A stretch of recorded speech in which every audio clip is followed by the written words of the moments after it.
تو ہمیں اس کو ایک چانس دینا پڑے گا کہ وہ امتحانات میں آ کر اپیئر ہو.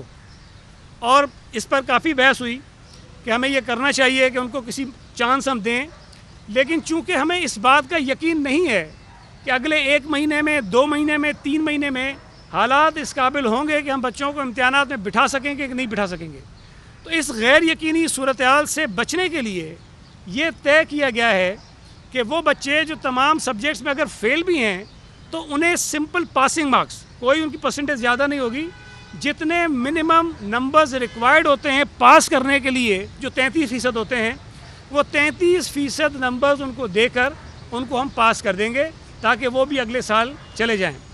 اور اسی طرح سے جو بچے پرائیویٹ کینڈیڈیٹ کے طور پر اپیئر ہوتے ہیں، as a private student appear ہوتے ہیں، کسی اسکول کی میں ان کی رجسٹریشن نہیں ہوتی ہے، ان کے لیے بھی اسی طرح کا فارمولہ جو ہے ہم اڈاپٹ کریں گے. تو ہوگا یہ کہ صوبہ سندھ میں تمام کے تمام بچے پہلی جماعت سے لے کر 12ویں جماعت تک وہ اپنی اگلی جماعتوں میں پروموٹ ہو جائیں گے بغیر کسی امتحان کے، اور اس کے اندر کوئی تفریق نہیں ہوگی کہ کون سا بچہ کتنے پیپرز میں فیل ہوا ہے یا کتنے پیپرز میں پاس ہوا ہے. اب 2 چیزیں ہوتی ہیں اس کے علاوہ بھی. کچھ بچے پاس ہو گئے ہوتے ہیں لیکن وہ اپنی مارکس کو امپروو کرنے کے لیے دوبارہ فارمز جمع کراتے ہیں اور وہ آ کر یہ خواہش ہوتی ہے کہ دوبارہ وہ پیپرز دیں.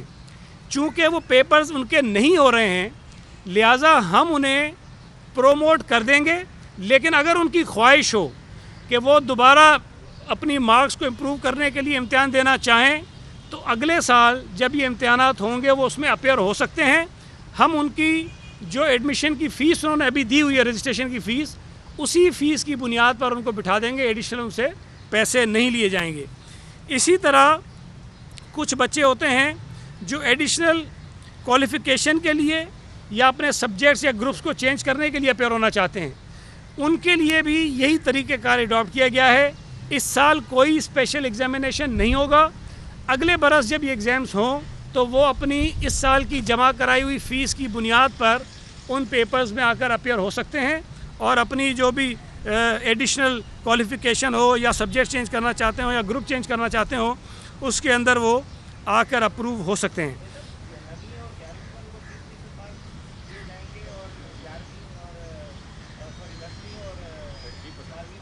میں دوبارہ بتا دیتا ہوں. دیکھیں 9ویں جماعت میں جو اس وقت بچہ ہے اس نے بورڈ کا کوئی امتحان نہیں دیا ہوا، تو ہمارے پاس کوئی ایسا پیمانہ نہیں ہے کہ ہم اس کو کوئی پرسنٹیج دیں، تو اس کو ہم پرسنٹیج نہیں دیں گے اور 11ویں والے کو بھی پرسنٹیج نہیں دیں گے. وہ پروموٹ ہو جائیں گے اگلی کلاس میں. 9ویں والا 10ویں میں جائے گا، 11ویں والا 12ویں میں جائے گا، بغیر نمبرز کے، بغیر پرسنٹیج کے جائے گا اور وہ پاس ہو جائے گا، پروموٹ ہو جائے گا. پاس بھی نہیں بلکہ پروموٹ ہو جائے گا اگلی کلاس میں. لیکن جب وہ 10ویں کا امتحان دے گا اگلے برس اور 12ویں کا امتحان دے گا اگلے برس، تو جو اگلے برس ان کی پرسنٹیج آئے گی وہ ہم ازیوم کریں گے دونوں برسوں کی، 9ویں کی اور 10ویں کی اور 11ویں اور 12ویں کی. تو یہ اس طرح سے ہوگا.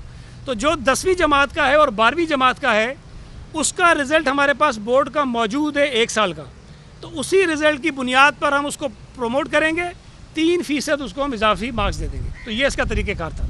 یہ ایک تو یہ چیز تھی، اس میں کوئی کنفیوژن ہوگا تو آپ سوال کر لیجئے گا. 1-2 اور چیزیں بھی ہیں، میں وہ بھی آپ کے سامنے رکھ لوں. اس کے ساتھ ساتھ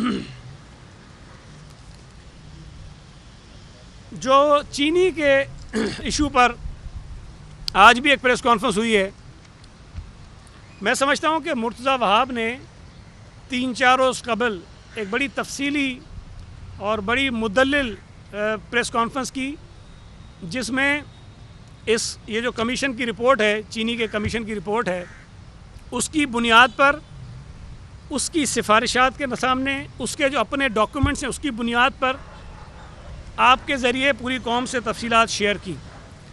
لیکن اگر آپ ایک بات نوٹ کریں تو پی ٹی آئی نے ایک کام شروع کیا ہوا ہے پیپلز پارٹی کے خلاف بھی اور پی ایم ایل این کے خلاف بھی. وہ چلے جاتے ہیں جی نون لیگ نے یہ کیا، پیپلز پارٹی نے یہ کیا. نون لیگ اپنے جواب دے رہی ہے. میں صرف عرض کروں پیپلز پارٹی کے حوالے سے کہ جتنی بھی چیزیں اٹھائی جا رہی ہیں کہ جی ہم نے سبسڈی غلط دے دی اور آج شوگر ملوں کی بات کی گئی، یہ تمام کے تمام ایشوز جو ایک JIT بنائی گئی تھی آصف علی زرداری صاحب اور پیپلز پارٹی کے دیگر رہنماؤں کے خلاف ثاقب نثار صاحب کے خواہش پر، اس میں یہ تمام چیزیں انہوں نے انویسٹیگیٹ کی ہیں. ایک چیز انہوں نے نہیں چھوڑی. شوگر ملیں بھی دیکھی ہیں، سبسڈی بھی دیکھی ہے، اور پتہ نہیں جو چیزیں کسی کا تعلق نہیں بنتا تھا وہ بھی ساری کھنگال ڈالی انہوں نے. ہر چیز کی تحقیقات ہوئی ہیں، اس کی بنیاد پر ریفرنسز بھی بنائے گئے ہیں، کچھ بنائے جا رہے ہیں اور وہ عدالتوں میں. ہماری صرف ایک گزارش ہے کہ وزیر اعظم نے جو یہ کمیشن بنایا تھا وہ بنایا کیوں تھا. یہ سوال صرف PTI کے لوگوں سے ہمارا ہے، وزیر اعظم سے ہے، اور ان کے جو یہ کچھ جگادری روزانہ بیٹھتے ہیں، جو چول قسم کے لوگ روزانہ بیٹھ کے 2-4 یہ ڈرامے کرتے ہیں، ان سے ایک سوال ہے، جواب تو وہ کبھی نہیں دیں گے. اگر وزیر اعظم نے کمیشن بنایا اور اس لیے بنایا کہ چینی کی قیمتوں میں نومبر 2019 سے لے کر فروری 2020 تک بے پناہ اضافہ ہوا، اور اس ملک کے غریب لوگوں، عام لوگوں کی جیبوں سے 300 ارب روپے سے زائد کی رقم لوٹ لی گئی، ڈاکہ مارا گیا چینی کی قیمتوں میں اضافہ کر کے. وزیر اعظم نے کمیشن بنایا کہ کمیشن تحقیقات کرے کہ چینی کی قیمتوں میں اضافہ کیوں ہوا ہے اور اس کے ذمہ دار کون ہیں. صرف ایک مقصد کے لیے کمیشن بنایا گیا. اس کمیشن نے، جو کمیشن بنایا گیا تھا 20 فروری 2020 میں، اس کمیشن نے اپنی ایک رپورٹ پیش کی 9 مارچ 2020 کو وزیر اعظم کو، اور جس میں بتایا گیا کہ قیمتوں میں اضافے کا فیصلہ کابینہ نے کیا. شور مچا، وزیر اعظم نے کہا اس کی بھی تحقیقات کراؤ. وہ ایک اسپیشل اسسٹنٹ تھا، اس کو تو ہٹا دیا. تحقیقات کہاں پہنچی کسی کو نہیں پتا. خود کابینہ کو صدارت کرتے ہیں، خود فیصلہ کرتے ہیں، پھر لوگ جب شور مچاتے ہیں پھر کہتے ہیں جی یہ کیسے ہو گیا، اس کی تحقیقات کرو. گیس کی قیمتوں میں 2 مرتبہ اضافہ کابینہ نے کیا، وزیر اعظم نے کابینہ کی صدارت کی. اس کے بعد جب پتہ چلا گیس کی قیمتیں بڑھ گئیں، کہتے ہیں تحقیقات کرو کیسے ہو گئی. پھر تحقیقات ہوئی، کچھ نہیں پتہ کیا ہوا. بھارت سے دوائی جہاں جو ابھی آنی تھی بند تھی، سارا کچھ تجارت کاروبار بند تھا. بھارت سے امپورٹ کی اجازت وزیر اعظم کی زیر صدارت کابینہ نے کمیٹی بنائی، اس کمیٹی نے دی. جب شور مچا تو کہتے ہیں تحقیقات کرو یہ کیسے ہو گیا. یار یہ کیا مذاق ہے. خود فیصلے کرتے ہیں کابینہ کی صدارت کرتے ہوئے، اس کے بعد بھول جاتے ہیں کہ کابینہ نے ہوا فیصلہ. مجھے سمجھ نہیں آتی کہ کابینہ میں وزیر اعظم جب بیٹھے ہوتے ہیں وہ ان پیپرز کو پڑھتے بھی ہیں کہ نہیں پڑھتے ہیں، کوئی انہیں پڑھ کے سمجھاتا بھی ہے کہ نہیں سمجھاتا ہے. چینی کی ایکسپورٹ کی اجازت خود دی، چینی کی قیمتوں میں اضافے کا سبب خود بنے، اس کے اوپر تحقیقات بھی خود کروائی، رپورٹ بھی آ گئی، ذمہ دار بھی خود ہیں، پھر کوئی نہیں پوچھ رہا ان سے. میں ایک بات اور بتانا چاہتا ہوں ان لوگوں کو جنہوں نے 2-3 اور ایمنسٹی اسکیمز کے نتیجے میں سہولتیں لینا شروع کر دی ہیں.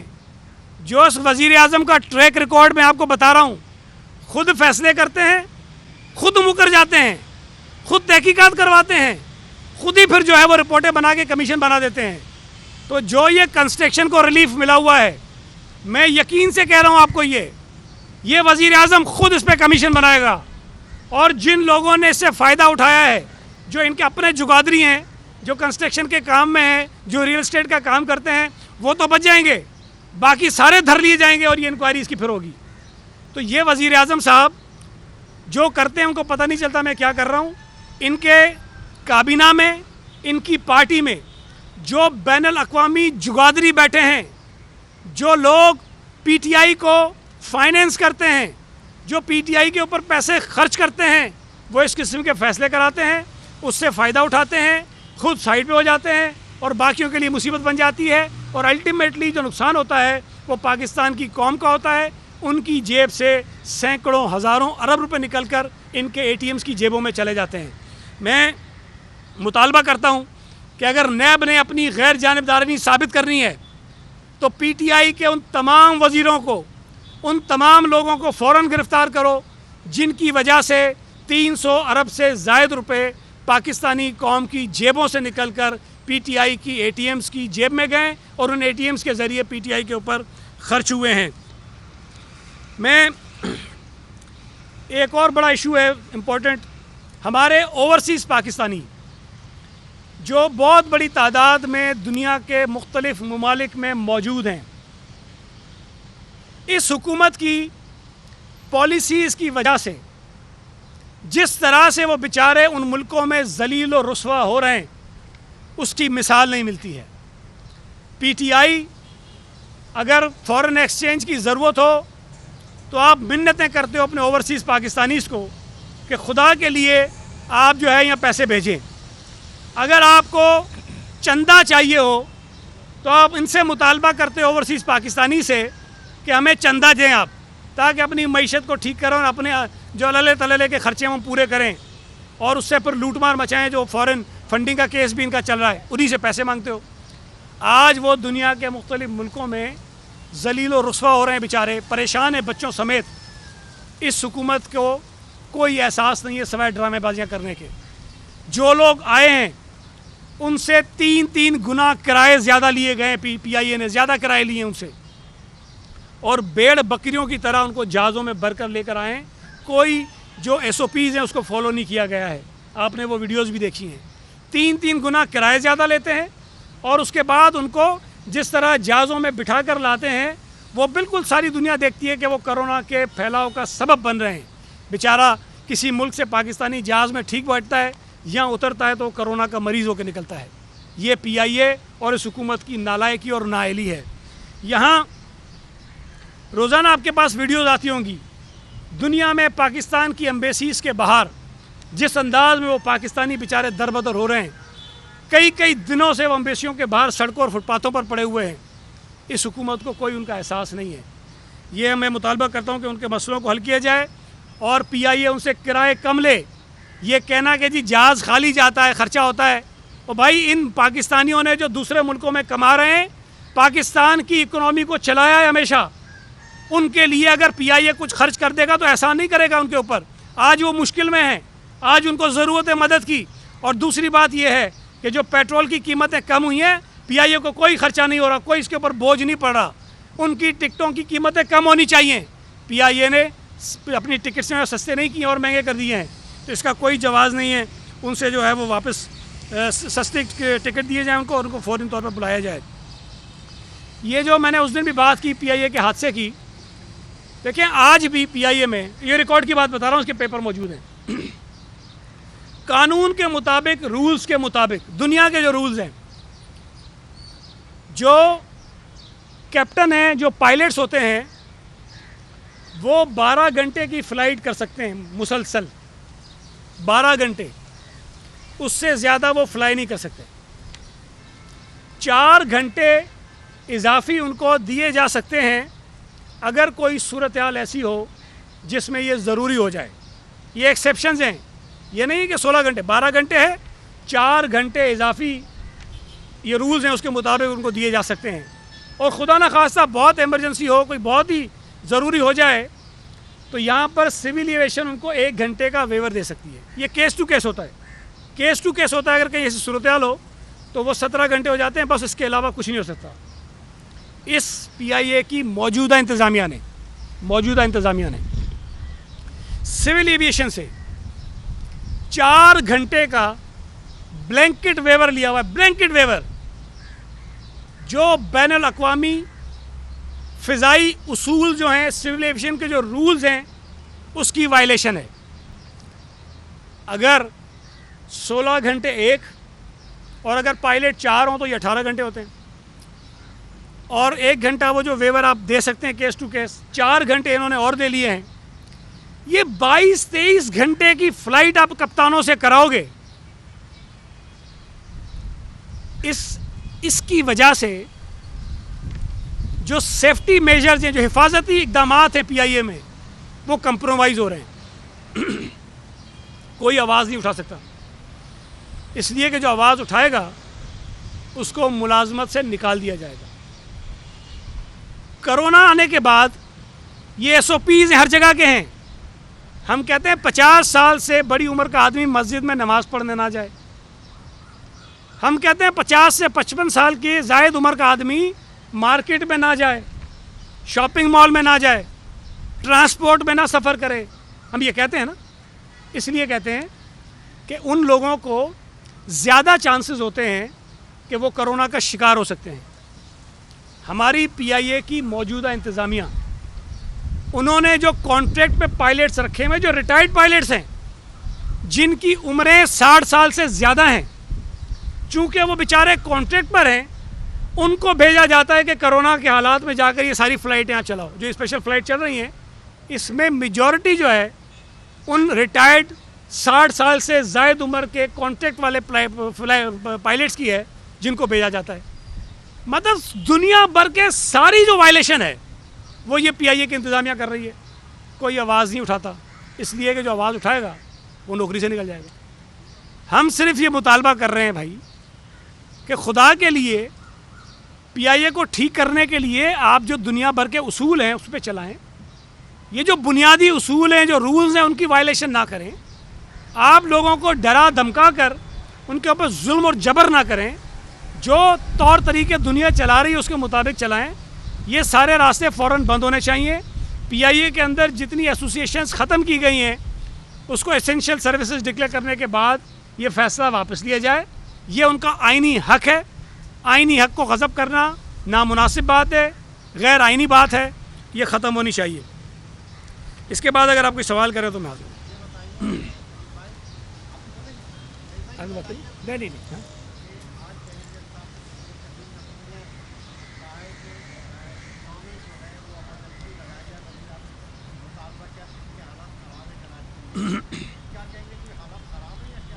دیکھیں، اس وقت پاکستان کی معیشت کی جو حالت ہے، جو ماہرین کہہ رہے ہیں، وہ پاکستان کی 70 سالہ تاریخ کی بدترین معاشی حالات کا ہم سامنا کر رہے ہیں۔ اور یہ کرونا کی وجہ سے نہیں ہے۔ کرونا تو ابھی مارچ میں، فروری میں آیا نا۔ اس سے پہلے اگر آپ ان کی معیشت کے حالات کو اٹھا کے دیکھیں تب بھی انہوں نے برباد کر کے رکھ دی معیشت۔ انہوں نے فگر فجنگ کی، اپنی جی ڈی پی گروتھ کے جھوٹے فگرز بتائے جو ثابت ہوئے ہیں۔ 1.9 تھی، انہوں نے زیادہ بتائی، جھوٹ بولا، قوم سے جھوٹ بولا، دنیا سے جھوٹ بولا، ورلڈ بینک سے جھوٹ بولا، IMF سے جھوٹ بولا، اپنی عوام سے جھوٹ بولا۔ جھوٹ بول کر اپنی معیشت کی گروتھ انہوں نے زیادہ دکھائی۔ اور آج بھی جو خبریں آ رہی ہیں کہ جب آپ کے پاس اتنی اسپیس ہے کہ جو آپ کو قرضوں کی ادائیگی کرنی تھی وہ ڈیفر ہو گئی ہے، ان حالات میں یہ مزید اتنے قرضے لینے جا رہے ہیں جو پاکستان کی تاریخ میں کسی حکومت نے نہیں لیے۔ جو پیپلز پارٹی کی حکومت نے 5 سال میں قرضے لیے، اس نالائق نااہل سلیکٹڈ حکومت نے 1 برس میں لیے۔ PMLN نے بھی ہم سے زیادہ قرضے لیے، لیکن PMLN نے بھی جتنے 5 سال میں لیے، اس نالائق نااہل حکومت نے یہ 18-20 مہینوں میں لے لیے ہیں قرضے۔ جتنی بے روزگاری اس نالائق اور نااہل سلیکٹڈ حکومت کے دور میں ہو رہی ہے، اس کی مثال کہیں نہیں ملتی ہے۔ جو مہنگائی اس نالائق نااہل اور سلیکٹڈ حکومت کے دور میں ہوئی ہے، اس کی مثال نہیں ملتی۔ تو اگر فائنینشیل ایمرجنسی کہیں لگنی چاہیے تو وہ وفاقی حکومت پر لگنی چاہیے، جہاں نالائق ترین لوگ بیٹھے ہیں، جہاں کرپٹ ترین وزیر بیٹھے ہیں، جن کی وجہ سے پاکستان کی عوام مصیبت کا شکار ہے، اس پر بالکل فائنینشیل ایمرجنسی لگنی چاہیے۔ سندھ حکومت اس وقت پاکستان میں تمام حکومتوں سے بہتر انداز میں گورن کر رہی ہے، بہتر انداز میں اپنی حکومت چلا رہی ہے، بہتر انداز میں اپنے شہریوں کی زندگیوں کو بچانے کی کوششیں کر رہی ہے۔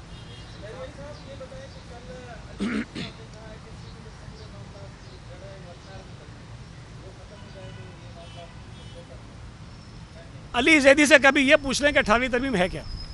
اگر آپ کو یہ بتا دیں نا کہ اس 18ویں ترمیم کے ذریعے آئین کے کتنے آرٹیکل جو ہیں وہ تبدیل ہوئے تھے تو میں سانسیں چھوڑ دوں گا۔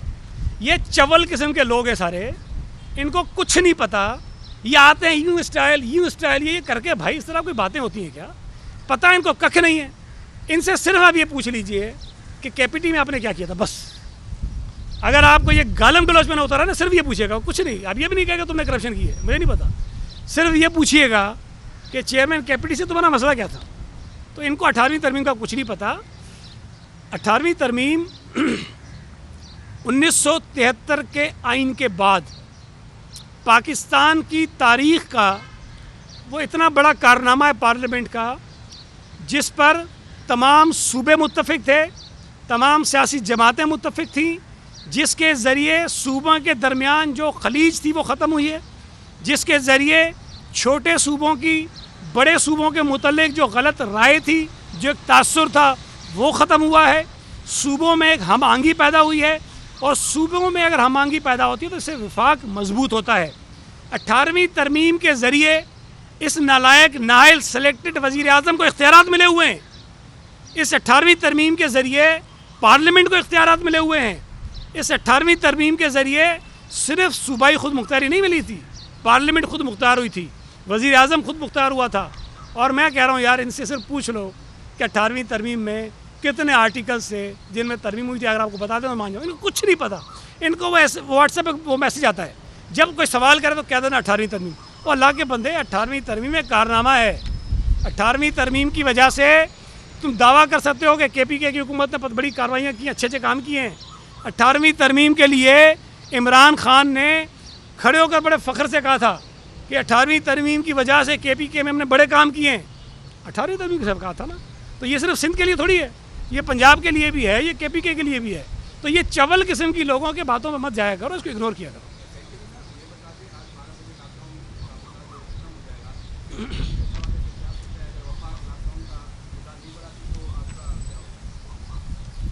دیکھیں، لاک ڈاؤن کے فیصلے ہر صوبائی حکومت نے خود کیے تھے۔ پھر جب سپریم کورٹ نے کہا کہ اس کے اوپر ایک نیشنل پالیسی ہونی چاہیے، اس کے بعد این سی سی کے پلیٹ فارم سے یہ ساری چیزیں ہوتی رہیں۔ تو لاک ڈاؤن صوبائی حکومتوں کے آرڈرز کے مطابق جس طرح چل رہے ہیں تو برائے نام ہی ہیں، لیکن جو چل رہے ہیں وہ چلتے رہیں گے۔ این سی سی کی جو میٹنگ ہوئی تھی 7 مئی کو، اس میں یہ ہوا تھا کہ جو فیصلے این سی سی نے 7 مئی کو کیے ہیں وہ 31 مئی کو دوبارہ ہم ریویو کریں گے، لیکن 31 مئی سے پہلے ہی بہت ساری صوبائی حکومتوں میں اس میں رد و بدل کیا، اور یہاں پر بھی ہوا، کوئی سپریم کورٹ کے کہنے پہ ہوا۔ تو جو میٹنگ آج ہونی تھی، اب وہ غالباً شاید کل ہو رہی ہے، تو کل این سی سی کی میٹنگ ہوگی، دیکھتے ہیں اس کے اندر کیا فیصلے ہوتے ہیں۔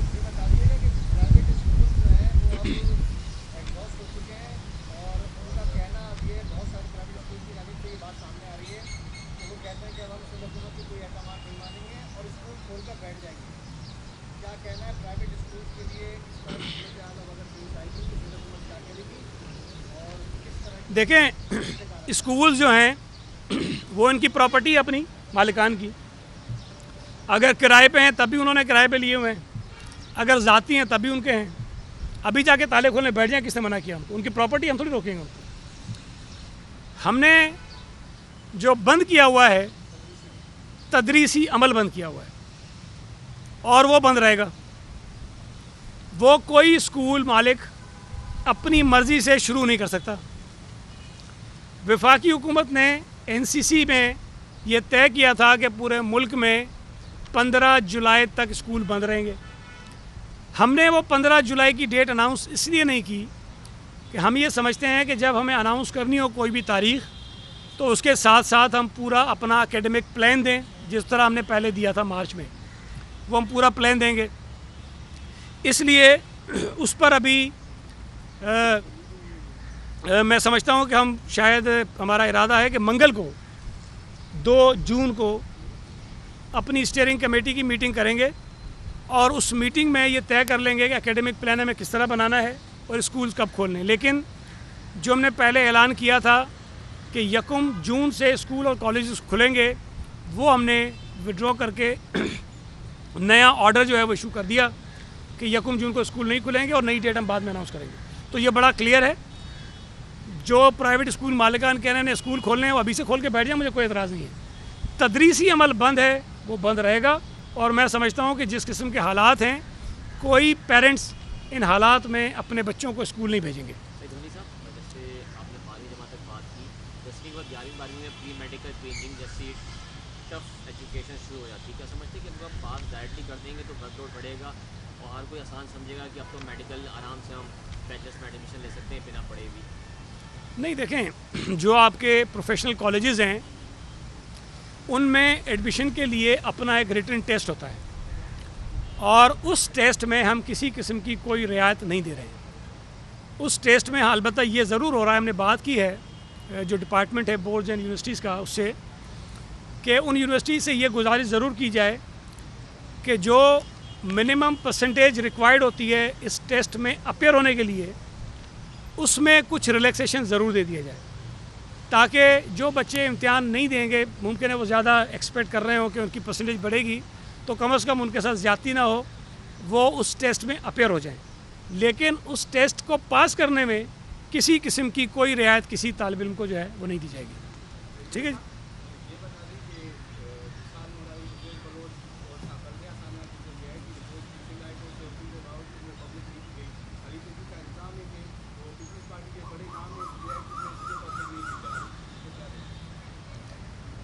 دیکھیں, میں ایک عرض کر دوں کہ یہ جی آئی ٹیز سب کے پاس ہیں, آپ لوگوں کے پاس بھی ہیں, ہر آدمی کے پاس ہیں, لیکن قانونی طور پر پاکستان کے قانون کے مطابق ان جی آئی ٹیز کی کوئی حیثیت نہیں ہے.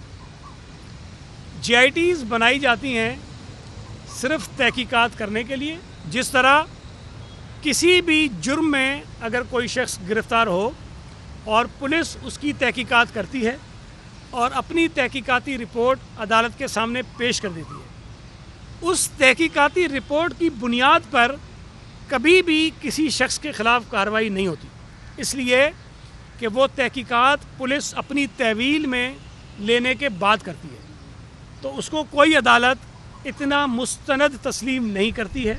لہٰذا یہ جتنی جی آئی ٹی رپورٹس ہیں ان کی حیثیت بھی اسی ایک تحقیقاتی رپورٹ کی ہے جس طرح کوئی اور عام تحقیقاتی رپورٹ ہوتی ہے. اس کو پبلک کرنے سے ایک امکان ہوتا ہے جو میں سمجھتا ہوں شاید جو انصاف کی فراہمی ہے اس کے راستے میں حائل ہونے کے امکانات ہوتے ہیں.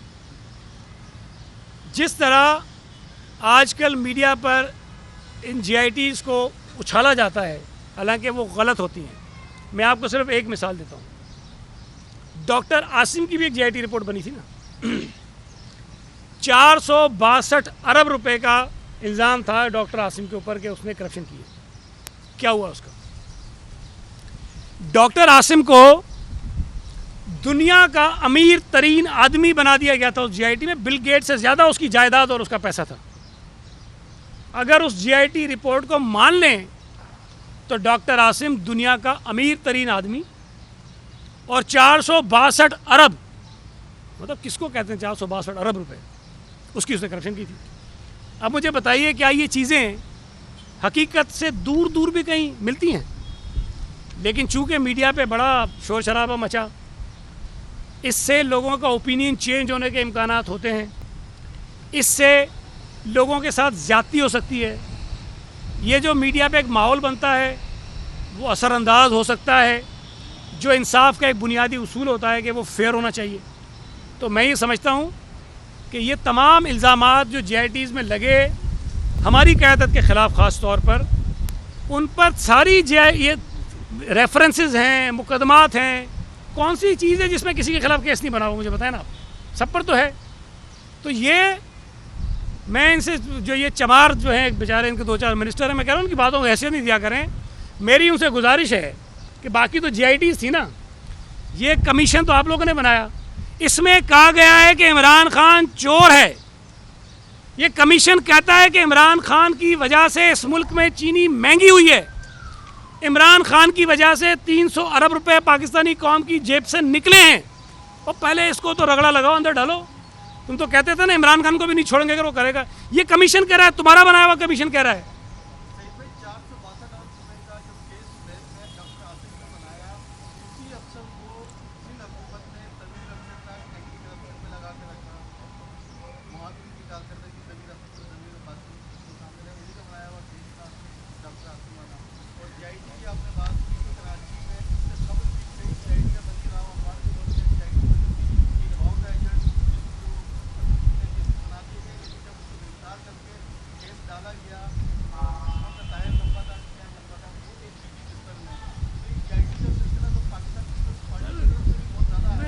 میں آپ سے عرض کروں, دیکھیں جو بات میں کہہ رہا ہوں وہی آپ کہہ رہے ہیں. میری بات کی آپ تائید کر رہے ہیں کہ جو JITs بنتی ہیں ان کی جو رپورٹس ہوتی ہیں وہ مصدقہ نہیں ہوتی ہیں، اس میں حقیقت اتنی نہیں ہوتی ہے، اس میں سچ اتنا نہیں ہوتا ہے. اب اس کو اگر آپ پبلک کرتے ہیں تو وہ جو انصاف کے بنیادی تقاضے ہوتے ہیں اس پر اثر انداز ہو سکتی ہے. یہی بات تو میں کہہ رہا ہوں جو آپ کہہ رہے ہیں. تو JIT میں 4-5 مختلف اداروں کے افراد ہوتے ہیں جو تحقیقات کرتے ہیں. اب ظاہر ہے کہ بھائی اگر ڈاکٹر عاصم سے آپ اتنی چیزیں اگلوا سکتے ہو کہ دنیا کا امیر ترین آدمی ہو جائے، 462 ارب کی کرپشن ہو جائے، تو بھائی ثابت کرو. نہیں ہو رہی نا، غلط ہے باتیں، چونکہ اس کا کوئی سر پیر نہیں ہے. اس لیے میں یہ کہہ رہا ہوں کہ JITs جتنی بھی بنی ہے ان کی رپورٹس کی بنیاد پر فیصلہ نہیں ہونا چاہیے. عدالتوں میں کیسز ہیں، مقدمات ہیں، عدالتیں فیصلہ کریں. اگر وہ سمجھتی ہیں چیزیں ٹھیک ہیں، شواہد موجود ہیں، سزائیں دیں اس کی بنیاد پر. یار ایک افسر دیکھیں نہیں ہوتا، JIT میں مختلف لوگ ہوتے ہیں اور JIT میں مختلف اداروں کے لوگ ہوتے ہیں اور JIT میں جو اگلوایا جاتا ہے کس طرح سے مجھے نہیں پتا، ابھی تک تو میری نہیں بنی لیکن جو بنایا جاتا ہے، اگلوایا جاتا ہے، اس کے اندر لکھ دیا جاتا ہے کہ یہی اس نے کہا، کن حالات میں کہا، کیوں کہا، کس طرح سے کہا، اس کا تو آپ کو بھی نہیں پتا تھا. Thank you G.